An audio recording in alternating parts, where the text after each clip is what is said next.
in the disruptive model, the sustaining innovations, by its purpose as well as its effect, is to drive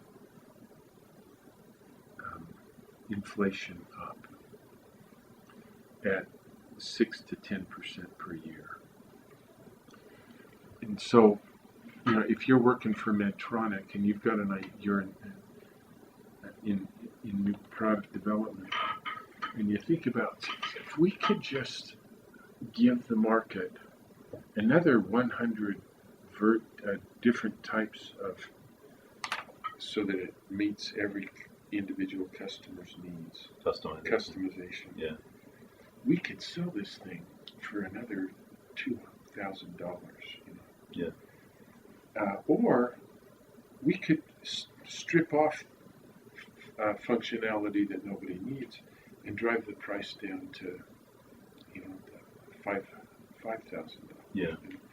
I wonder what we ought to do. Yeah. And it becomes even more competitively critical when the competitors are doing that too.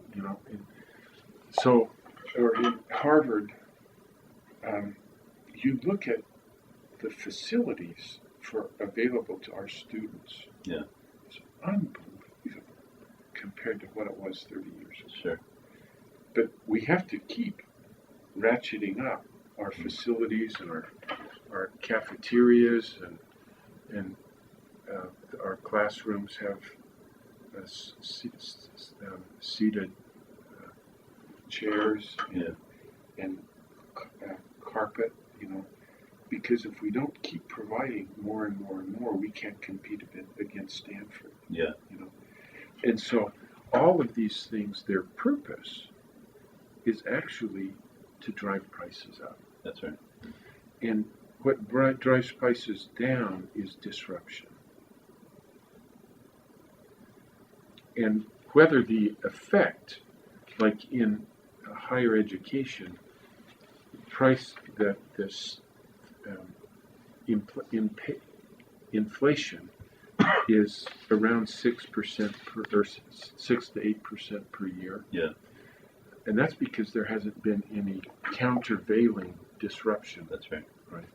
And in healthcare, it's going up at 10%. That's why you think it's about 6% that the sustaining, just looking at healthcare or looking at education. Yeah. Whereas in the computing industry, there is so much disruption going on. Yeah.